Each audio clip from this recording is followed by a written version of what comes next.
existiu na história da humanidade, ele não tinha servos, mas mesmo assim ele era chamado de mestre. Ele não tinha nenhum diploma, mas mesmo assim era chamado de professor. Ele não possuía medicamentos com ele ou remédio, mas era chamado de curador porque curava os enfermos. Ele não possuía nenhum exército com ele, mas mesmo assim os reis o temiam. Não venceu nenhuma batalha militar ou guerras, mas conquistou o mundo. Não vivia em um castelo, mas mesmo assim chamavam-no de Senhor. Não governava nações, mas chamavam-no de Rei. Não cometeu nenhum crime, mas mesmo assim foi crucificado. Foi sepultado em um túmulo, mas ele se encontra vivo. Hoje, seu reino não é deste mundo, mas ele reside nos corações daqueles que o acreditam. Falou de amor e perdão, e suas palavras transformaram milhões. Não oferece riquezas materiais, ainda assim consideram-lo o tesouro de nossas vidas. Não promete poder terreno, mas em seu nome os impotentes encontram força.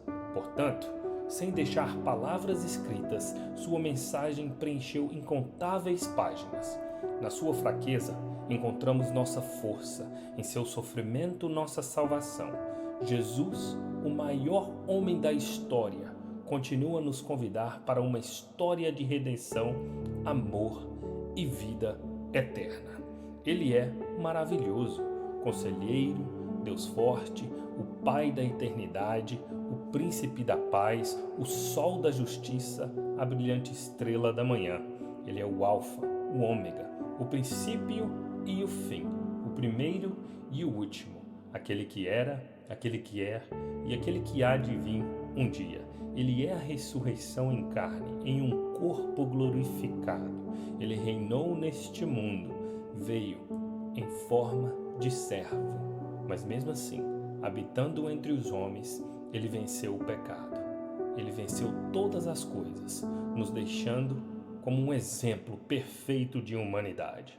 Em Filipenses capítulo 2, versículos 5 a 11, diz o seguinte: tendes em vós o mesmo sentimento que houve também em Cristo Jesus, pois ele, subsistindo em forma de Deus, não julgou como usurpação o ser igual a Deus. Antes, a si mesmo se esvaziou, assumindo a forma de servo, tornando-se em semelhança de homem. Reconhecido em figura humana, a si mesmo se humilhou, tornando-se obediente até a morte e morte de cruz, pelo que também Deus o exaltou sobremaneira e lhe deu um nome que está acima de todo nome, para que ao nome de Jesus se dobre todo o joelho, nos céus, na terra e debaixo da terra, e toda língua confesse que Jesus Cristo é o Senhor, para a glória de Deus Pai. Ele é maravilhoso. Ele venceu a cruz, ele venceu o mundo, ele venceu o pecado e ele venceu a morte, ressuscitando ao terceiro dia. E eu tenho algo para te dizer neste momento.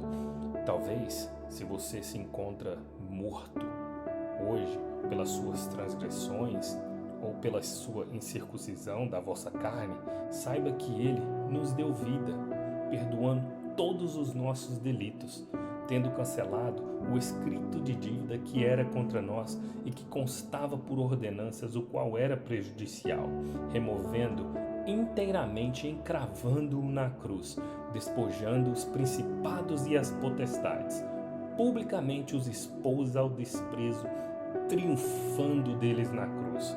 Talvez você se encontre em uma situação difícil. Hoje, saiba que Deus pode mudar a sua história. E para isso acontecer, você só precisa crer e aceitá-lo como seu único e legítimo Salvador. Ele é tudo. Ele te ama, ele tem um propósito para a sua vida. Você não é um acidente. Saiba que não importa a situação que você esteja passando hoje, talvez um momento de dificuldade, um problema na família, um problema no relacionamento, talvez um problema de enfermidade ou até mesmo um problema financeiro. Mas saiba que Deus, ele tem o melhor para você. Ele te escolheu. Em 2 Coríntios diz o seguinte: Se alguém está em Cristo, nova criatura é. As coisas velhas já passaram, eis que tudo se fez novo. Se encontre em Cristo. Se você está nele, se ele habita dentro de você, saiba que você é muito especial. Saiba que você é feitura dele, conforme diz em Efésios capítulo 2, versículo 10. Em 1 Coríntios capítulo 6, versículo 15, diz que nós somos membros de Cristo. Em João capítulo 15, versículo 16, diz que nós somos escolhidos por Deus. Olha só como é maravilhoso esse texto. Não fostes vós que me escolhestes a mim, pelo contrário, eu vos escolhi a vós outros e vos designei para que vades e deis frutos e o vosso fruto permaneça, a fim de que tudo quanto pedirdes ao Pai em meu nome, Ele vô-lo conceda. Ele te escolheu porque Ele tem um propósito na sua vida. Salmos capítulo 139, versículo 14, diz que nós fomos criados de maneira especial. Em Gênesis capítulo 1, versículo 27, diz que nós somos a boa obra, somos a obra de Cristo, conforme a sua imagem, conforme a sua semelhança. Jeremias capítulo 29, versículo 11, diz que nós somos criados com um propósito. João capítulo 15, versículo 15, diz que nós somos amigos de Deus. Em 1 João capítulo 4, versículo 10, diz que nós somos amados de Deus. Em Gálatas capítulo 3, versículo 26, diz que nós somos filhos de Deus. E em 1 Pedro capítulo 2, versículo 9, diz o seguinte: vocês, porém, são geração eleita, sacerdócio real, nação santa, povo exclusivo de Deus, para anunciar as grandezas daquele que o chamou das trevas para a sua maravilhosa luz.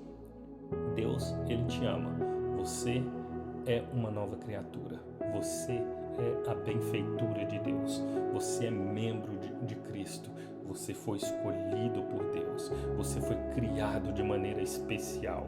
Você é a boa obra, a imagem, a semelhança de Deus, criado com um propósito. Você é amigo, você é amado, você é filho, você é geração eleita, um povo exclusivo de Deus. Você pertence à cidade celestial, ao reino de Deus. Ele te escolheu e Ele tem um plano e um projeto para a sua vida. Saiba que Ele te ama. Em 1 Coríntios capítulo 2, versículo 9, diz o seguinte: nem olhos viram, nem ouvidos ouviram, nem jamais penetrou em coração humano aquilo que Deus tem preparado para a sua vida. Em Efésios capítulo 2, capítulo 3, versículo 20, diz o seguinte: Deus, Ele é poderoso para fazer abundantemente mais do que aquilo que pedimos ou pensamos, segundo o seu poder que nos opera. Em Isaías capítulo 55, versículo 8 ao 9, diz o seguinte: porque os meus pensamentos não são os vossos pensamentos, e os vossos caminhos os meus caminhos, diz o Senhor. Assim como os céus são mais altos do que a terra, assim são os meus caminhos mais altos que os vossos caminhos, e os meus pensamentos mais altos que os vossos pensamentos. Deus tem o melhor para a sua vida. Ele te escolheu, Ele tem um propósito para você. Saiba que Ele veio a este mundo para poder nos ensinar e ser o exemplo perfeito de humanidade. E nele nós podemos nos espelhar. Que Deus abençoe a sua vida e a sua família.